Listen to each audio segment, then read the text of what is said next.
Hello and welcome to the preview show, the Raw Reactions preview show where we look ahead to the next game and specifically Arsenal-Brighton, which has taken on a very different kind of feeling ever since Arsenal managed to pick up a genuine win in a football match. So we're going to do the predictions, the lineups, and get your thoughts, of course, as always, in our chat box. So let's crack on with it.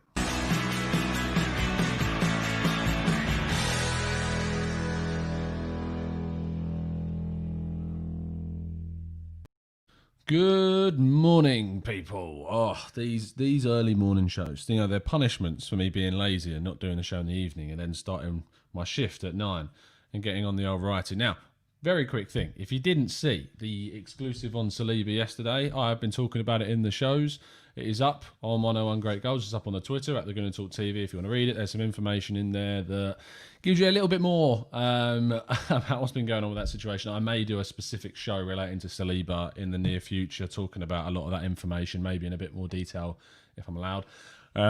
So we'll see how that goes, but it's not looking too great for the Frenchman right now, but we'll save that chat for another time. But I wanted to point out to it, link is in the description to 101 Great Goals, so make sure you go and check it out. But looking ahead specifically to Arsenal's match against Brighton is a weird one, especially when it comes to trying to predict lineups. We've done 2 lineups for Arsenal this week. We only usually do 1, but we've done what I've called a desired 11 and a kind of rested 11 because Arsenal played just 3 days ago.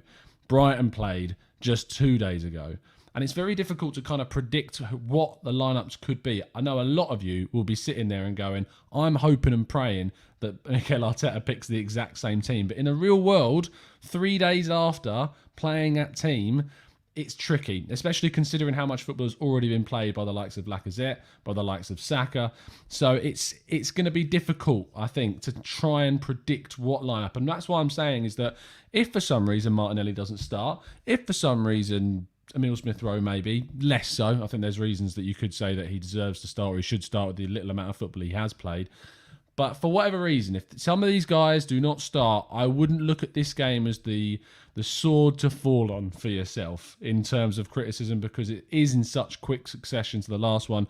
It would be the next game whereby the likes of Willian and Louise are back that then we start to get together a picture of, yeah, I'm not sure whether or not he got it all right. But we'll see. We'll see. We're going to get to some of your comments, but first, let's, of course, have a look at the Brighton lineup. It's really difficult to kind of look at the Brighton lineup and think this is what's going to happen because they played so recently. Danny Welbeck is the first thing you might not see in the lineup there. He has played so much football for Brighton recently that I just can't really see him starting again, especially considering that, as we know very well, Danny Welbeck's fitness is not up there with the best. There's quite a few changes and swaps in here. There's opportunities for more swaps to be put in place.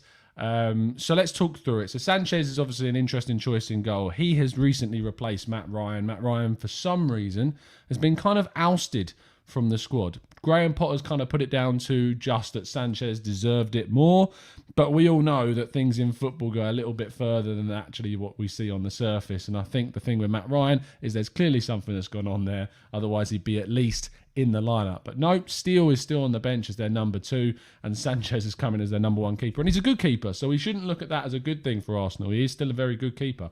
The back line, Veltman comes in for Webster, but Dunk and Byrne keep their places. There was an opportunity to play Ben White, but he has also played a lot of football and out of position as well. Speaking of Ben White, he comes out of the team on the right-hand side for Alzate, who was on the bench for their last match against West Ham. The midfield is made up of Basuma, who, of course, is someone that I'm going to be watching very, very carefully in this game and seeing how good this guy is when he comes up against a side like Arsenal. Watching him for the 90 minutes really kind of interestingly to see how he performs because I think he's someone that Arsenal desperately need to look at and bringing in possibly January. Looking at Pascal Gross, he comes in alongside Basuma, taking over the place of Adam Lallana, who came off injured against West Ham and was being assessed, according to Graham Potter, ahead of the match. Solly March keeps his place on the left-hand side, and then the front 3 is interesting. Mopé, of course, we have history with. Last time we played him at the Amex, he caused the injury to Bernd Leno and had the altercation with Matteo Guendouzi, which obviously caused the Frenchman to never play for the club again up to this point. Jahanbakhsh comes in for Welbeck, and Trossard moves from the right-hand side to the left, who is a very exciting young Belgian player that's actually now in the Belgian international setup. So it's an interesting side. It's a rotated side. I'm expecting possibly even more. That this lineup is arguably as interesting as the Arsenal one when it comes to seeing what Graham Potter decides to do after just 2 games. The match against West Ham was important. Arsenal ultimately will be a side that they'll look at and think we can pick up points against this team, but we have got sides that are more realistically going to be around us towards the end of the season that we need to be prioritising. If we actually look at Brighton's next fixture, it might be something that we need to look at and just have a look at who actually they're playing in their next game.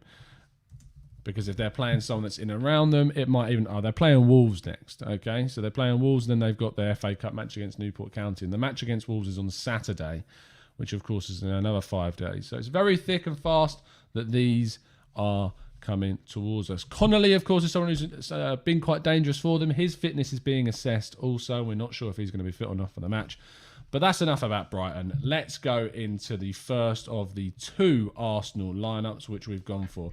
This lineup is the desired 11, and it's exactly the same as the one that we played against Chelsea, besides El Neni coming out for Mainsley in the midfield. El Neni has played a lot of football.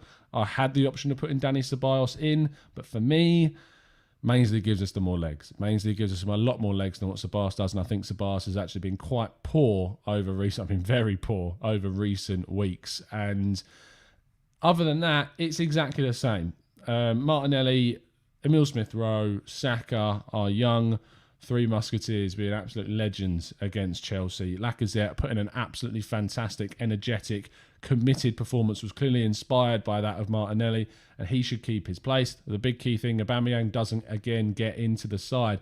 I will be surprised if Aubameyang doesn't start, to be honest, but for me, it's just I'd love to see this team play. And I know that Daniel says there, haha, Tom, you always put Mainsley in midfield. He is never going to play him there.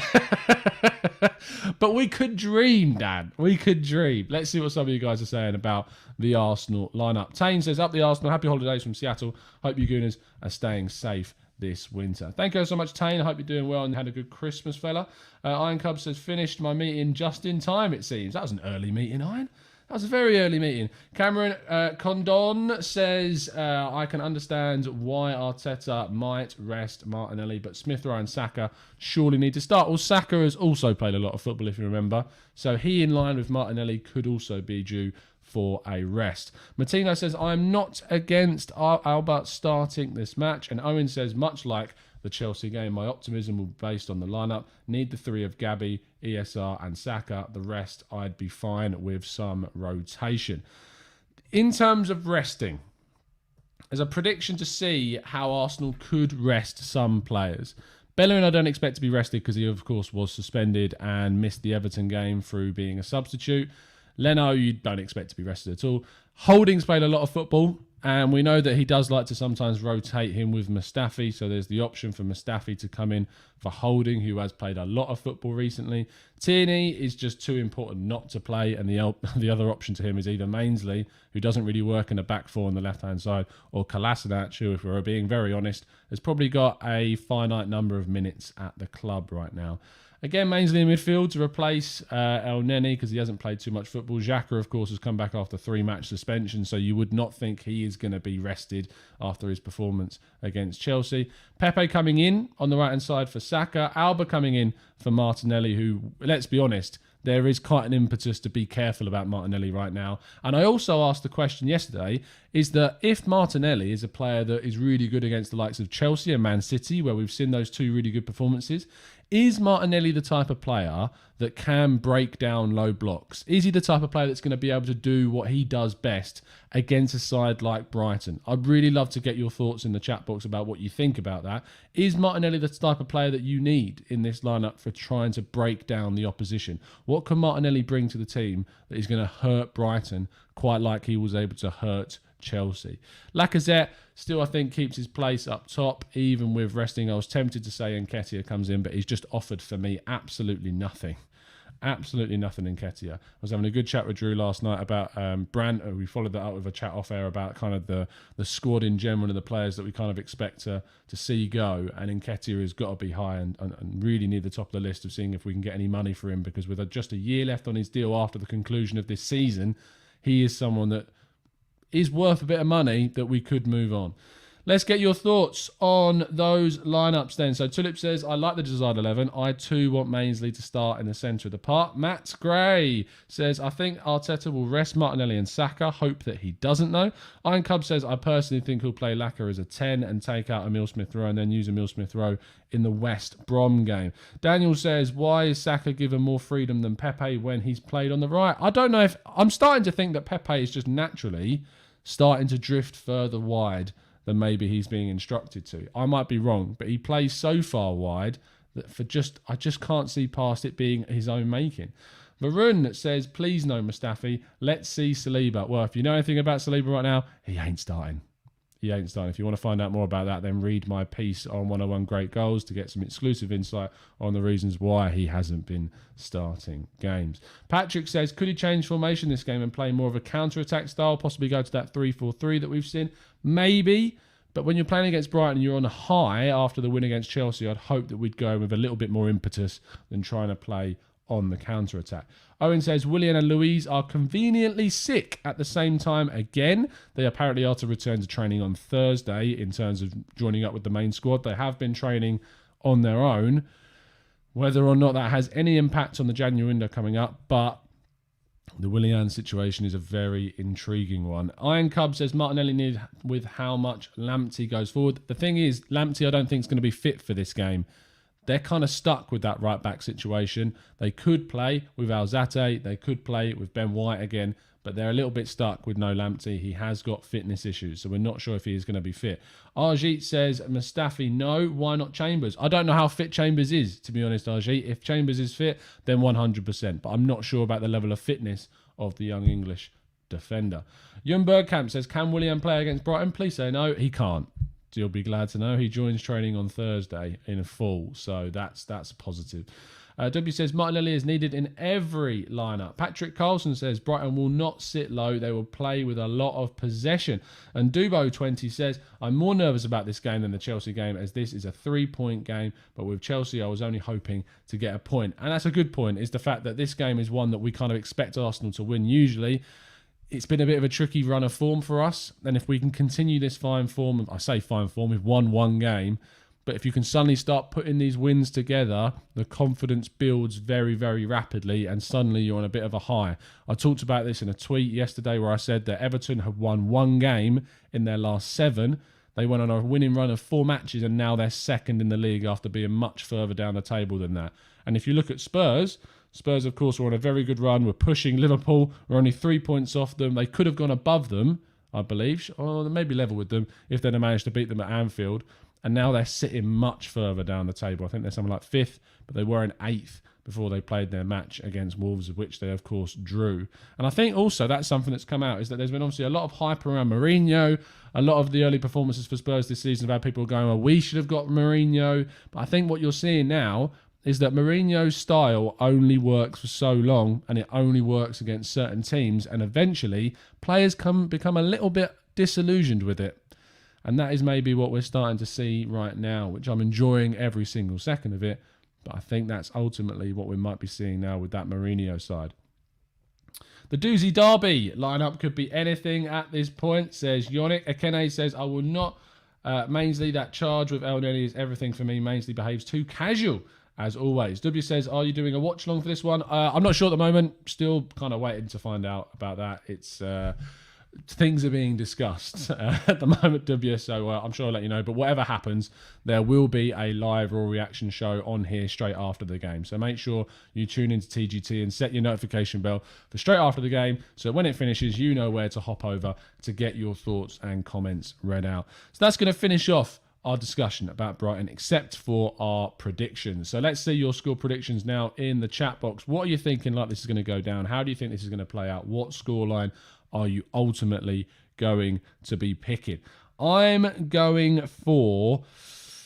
I'm going for a 2-0 to the Arsenal in this one. I'm feeling like we're strong. I'm feeling like defensively we're going to keep this up. I have a lot of faith in Pablo Mari to keep up some fine form and have another good job at centre-back. If he doesn't, I'll be absolutely gutted, of course.